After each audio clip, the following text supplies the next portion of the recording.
देखिए, अगर हम एयर क्वालिटी इंडेक्स देखें तो वेरी पुअर कैटेगरी में आता है, जो 300 से 400 के बीच होता है, और हम इसको एक ही काउंट करते हैं। तो जो स्थिति है वो हम कह सकते हैं कि हेल्थ पॉइंट ऑफ व्यू से सीवियर है, and we need to take certain precautions. अभी सही कहा कि ये फोग है या क्या है। बेसिकली फोग जो है वो एक विंटर फिनोमिना है, जिसमें मॉइस्चर जो है वो ग्राउंड लेवल के आसपास जो है एटमॉस्फेयर में सेटल रहती है। लेकिन अगर अभी हम देखें बेसिकली तो ये जो मॉइस्चर आई है, हमने देखा है कि जो अपर हिमालय है वहाँ पर जो है स्नोफॉल हुआ, और इधर से जो स्मोक आया है तो ये स्मोक बना हुआ है बेसिकली। सर्दियां शुरू हुई या नहीं ये तो अभी पता नहीं लग रहा है, लेकिन हाँ, स्मॉग और फोग का कॉम्बिनेशन जरूर बन गया है। अगर मैं बात करूं, अभी 3:37 हुए हैं मेरी घड़ी में।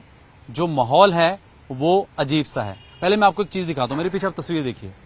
आपको लग रहा होगा कि जो धुंध इस तरह की है या स्मॉग है, ये अक्सर शाम के समय आपको दिखाई देती थी, या सर्दियों जब दिसंबर या जनवरी की धुंधें थी। लेकिन अब जो पॉल्यूशन है, वो स्मॉग है और फोग है, इकट्ठे हो गया है।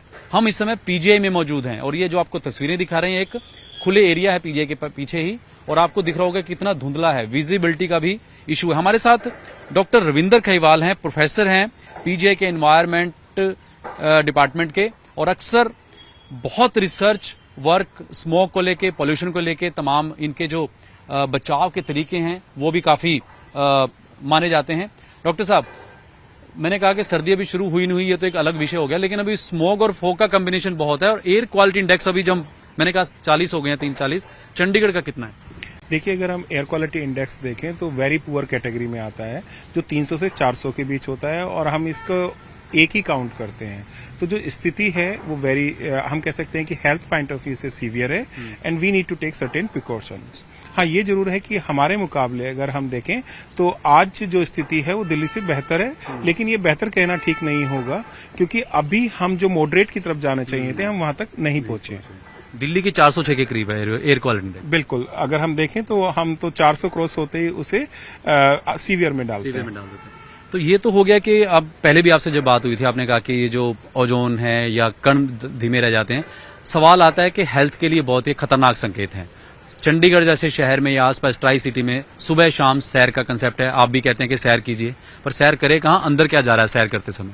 देखिए, आपने बिल्कुल सही रेज किया। जो हम ऑब्जर्व कर पा रहे हैं, खासतौर पे पर्टिकुलेट पोल्यूशन बढ़ा हुआ है। हमने और जो वीओसीज एंड अदर को भी एग्जामिन किया, बट जो एयर में पार्टिकल बढ़े हुए हैं। और आपने अभी सही कहा कि ये फोग है या क्या है। बेसिकली फोग जो है वो एक विंटर फिनोमिना है, जिसमें मॉइस्चर जो है वो ग्राउंड लेवल के आसपास जो है एटमॉस्फेयर में सेटल रहती है।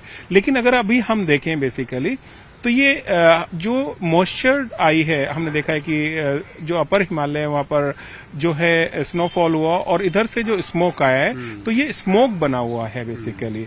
तो क्या हुआ कि अराउंड 9th हमने फायर काउंट ऑब्जर्व किए जो 750 के आसपास थे, मतलब हाँ 756 थे, और वो पीक थी, और ये हरियाणा और पंजाब के बॉर्डर डिस्ट्रिक्ट से था।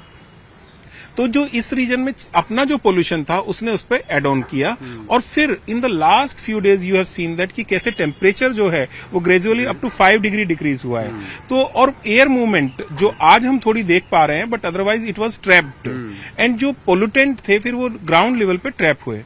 तो आपने देखा है कि जैसे सर्दियां बढ़ती हैं तो एक एटमॉस्फेरिक बाउंड्री लेयर होती है जहां पोल्यूशन मिक्स होता है, वो 1200-1300 मीटर रहता है, और जैसे जैसे ये कम होता है तो इस समय हम कह सकते हैं कि वो जैसे ही कम हुआ तो एरिया ऑफ मिक्सिंग कम हुआ, और उससे प्रदूषण का स्तर बढ़ा, और खासतौर पे ग्राउंड लेवल पे ट्रैप हुआ। तो अगर इस समय की स्थिति हम देखें, जहां पिछले दिनों कुछ थोड़ा थोड़ा इंप्रूवमेंट देखने को मिल रहा है, और इसमें पीक भी देखने को मिल रही है। प्रदूषण का स्तर PM 2.5 का 118 यानी कि 118 से लेके 170 के बीच था, लेकिन आज अभी मैं थोड़ा हैरान हूं कि प्रदूषण का स्तर 190 हो गया है। तो PM 2.5 जो है वो 190 माइक्रोग्राम पर मीटर क्यूब के है। तो ये स्थिति जो है अभी इसी तरह से बनी हुई नजर आ रही है। डॉक्टर साहब, ये तो बिल्कुल आपने टेक्निकली बात बताई कि क्यों रीजन है ना, क्यों इस तरह से माहौल बना है। अब बचाव की बात कर लेते हैं कि इस तरह के मौसम में मुझे लगता है कि आपने पौधों के बारे में बताया है कि किस तरह के पौधे घर में रखने चाहिए, एयर प्यूरिफाई। हालांकि हमने वहां पे देखा ट्रांसपोर्ट चौक में एक एयर प्यूरिफाई लगाया गया था, लेकिन उसका अभी कोई यूज मुझे लगता है शायद नहीं हो पा रहा है। घर में क्या होना चाहिए, किस तरह से बचाव करने चाहिए, क्या क्या लोगों को सावधानी बरतनी चाहिए? देखिए, आपने प्लांट्स की बात की तो हम इंडोर प्लांट को प्रमोट करते हैं, तो इसी को लेके हमने एक शोध किया और उसमें देखा कि जैसे स्नेक प्लांट है, सर्टेन टाइप ऑफ पाम है, आप घरों में एलोवेरा देखते हैं, इसी तरह से there are certain kind of a lily plant और certain kind of a you can say leafy plant, तो they are helping to reduce indoor air pollutant. और उसमें पार्टिकल ही नहीं, वो वीओसीज जैसे हम ऑफिस में काम करते हैं तो उसमें जो है आप कह सकते हैं कि ओजोन और अदर पोल्यूटेंट बन जाते हैं, तो वो उनको भी कम करते हैं। तो ये इस शोध के बेसिस पे हमने बेसिकली ये कहा कि इंडोर प्लांट जो हैं वो हेल्प करते हैं पार्टिकुलेट और वीओसीज को कम करने में। तो ये डॉक्टर साहब जैसे एक होता है कि घर में ड्राइंग रूम में या लॉन है किसी के पास, जितना जिसके पास जैसा स्पेस है तो कमरों में रख सकते हैं। बिल्कुल, और साथ के साथ आपको ये भी ध्यान रखना है कि आप जो ये प्लांट रख रहे हैं इनके वेट क्लॉथ से इनके जो लीफ एरियाज हैं उनको क्लीन भी करते रहें। तो इससे क्या होता है कि ये provide area to dust to settle और आल्सो सर्टेन मैकेनिज्म है जिसके थ्रू ये वीओसीज को रिमूव करते हैं। तो indoor air plant will help जो आपके घर के अंदर का पोल्यूशन है उसे कम करने में। बट हमें यहाँ ये भी समझने की जरूरत है कि जब बाहर इतना ज्यादा प्रदूषण है और हमारी जो सोसाइटी है हम उसमें बहुत ही खुले में रहना पसंद करते हैं, तो इंडोर आउटडोर एयर एक्सचेंज बहुत हाई है और इसी वजह से हम एयर प्योरीफायर को बिल्कुल मना करते हैं। रीजन बीइंग जो एयर प्योरीफायर हैं या ये सब जो प्रोडक्ट है ये डिपेंड करती है कि आपका एयर का आउटडोर का एक्सचेंज ना हो। Occupant behaviour, temperature, relative humidity, what kind of activities are being done, ये सारी चीजें जो हैं इसको प्रभावित करती हैं। तो अगर इस तरह का प्रदूषण है तो आपका air purifier will choke very soon और it is also very cost effective. ध्यान से सुन लीजिए, जो एयर प्योरीफायर यूज करते हैं उनके लिए बहुत अहम जानकारी है ये। देखिए, अगर आप सेंसिटिव पॉपुलेशन में आते हैं, आपको सीओपीडी है, अस्थमा है, आप अभी सर्टेन मेडिकल कंडीशन से गुजरे, आपका ऑपरेशन हुआ है, so for those who are really vulnerable we recommend for them they can use it, but this is not a solution, because solution ये है कि हम पोल्यूशन पे एक्ट करें और जो सोर्स है वहां पे कंट्रोल करें, that is the public health solution। Sir एक चीज और देखिए कि जैसे आपने पहले बताया कि इसमें स्किन की या इरिटेशन होती है, अस्थमा के मरीजों को सैर नहीं, और बुजुर्गों को नहीं करनी चाहिए सैर, कोई भी एज ग्रुप हो। और सर पर्टिकुलर क्या इसमें बचाव होना चाहिए खासकर इस मौसम में? कई लोगों को देख रहा है कि मास्क लगा के भी वो मार्केट जा रहे हैं, चलते हैं। देखिए, बिल्कुल पहली चीज जैसे आपने बताया कि हमें आउटडोर एक्टिविटी नहीं करनी है, आउटडोर एक्टिविटी को मिनिमाइज करना है। और आउटडोर एक्टिविटी अगर आप देखेंगे तो लोग सड़क के किनारे ज्यादा दौड़ना पसंद करते हैं, खासतौर पे जो हमारे यहाँ साइकिल ट्रैक बने हुए हैं या वो पार्क जो सड़क के किनारे हैं, तो हमें उनको अवॉइड करना है। और जहां पर जो थोड़े आबादी वाले या पोल्यूशन के हॉट स्पॉट से दूर हैं वहां पे हम माइल्ड एक्टिविटी कर सकते हैं, लेकिन जो हैवी एक्सरसाइज वाली एक्टिविटी है उसको अवॉइड करना है। सुखना पे जो सैर करने आते हैं उनको करनी चाहिए सुखना पे सैर?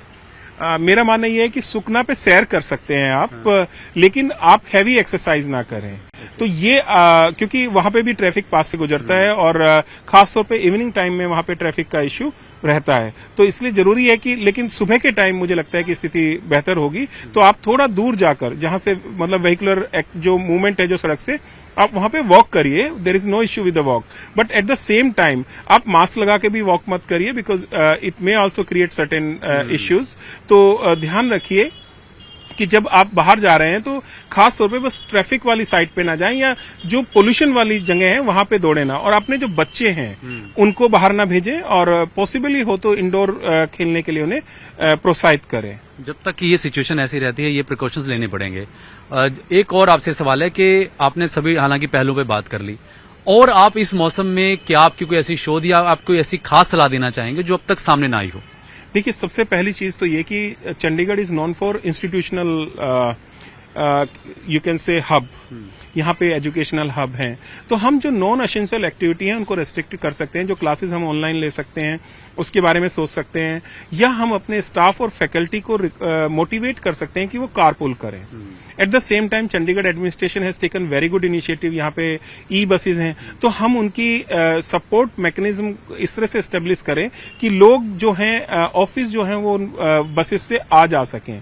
और जो हमारे कॉमन आप कह सकते हैं कि फेलो सिटीजन हैं वो देखें कि जो आसपास की शॉर्ट डिस्टेंसेस हैं क्या वो मैं पैदल या साइकिल से means non motorise mode of transport से कर सकता हूं। इसके अलावा हमने देखा भी है और चंडीगढ़ एडमिनिस्ट्रेशन ने under graded response action plan, जो हम दिल्ली में सुनते थे या देखते हैं बेसिकली, जो वाटर स्प्रिंकलर को सजेस्ट किया है। तो आवर सजेशन विल बी कि जब हम सुबह 9 बजे का एक ट्रैफिक लोड देखते हैं 9 से 10 के बीच, तो उससे पहले स्प्रिंकलर होना चाहिए और एक 4 बजे के आसपास होना चाहिए। बिकॉज क्या है कि ऑफिस जो से जब छुट्टियां होती है तो पीक मूवमेंट होती है, जो नॉट ओनली एग्जॉस्ट, जो रीसस्पेंशन ऑफ द डस्ट है वो काफी ज्यादा है। आप आसपास कंस्ट्रक्शन एक्टिविटी भी देख रहे हैं, तो जो जरूरी है कि जो कंस्ट्रक्शन साइट हैं वो अपने लूज डस्ट या सैंड को बेसिकली कवर करें और टाइम टू टाइम उस पे जो वाटर है उसको स्प्रे करते रहें। तो और जहां पर नॉन एसेंशियल कंस्ट्रक्शन एक्टिविटी हैं अभी जो डस्ट को बढ़ावा दे सकती हैं, जिसमें आप कह सकते हैं कि तोड़ना या मतलब सैंड को मूव करना है, तो उनको रोक दीजिए, बट आप इंटरनल अदर वर्क कर सकते हैं।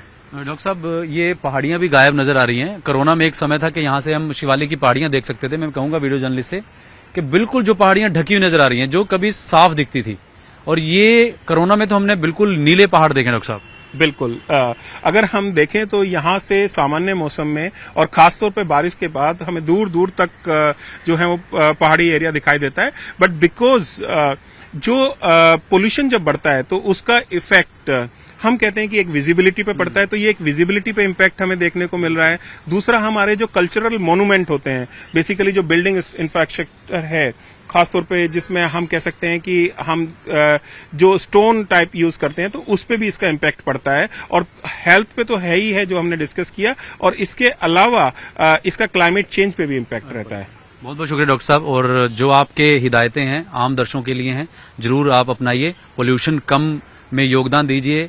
धीरे धीरे जब हम बदलेंगे तभी मौसम बदलेगा। बहुत बहुत शुक्रिया। बिल्कुल, हमें मिलके काम करना है, ये खाली सरकार की जिम्मेदारी नहीं है। As a individual, as a institution, as NGO, as factory, so all people need to come forward to find a solution, because all are suffering if the air pollution rises and we have all our near and dear.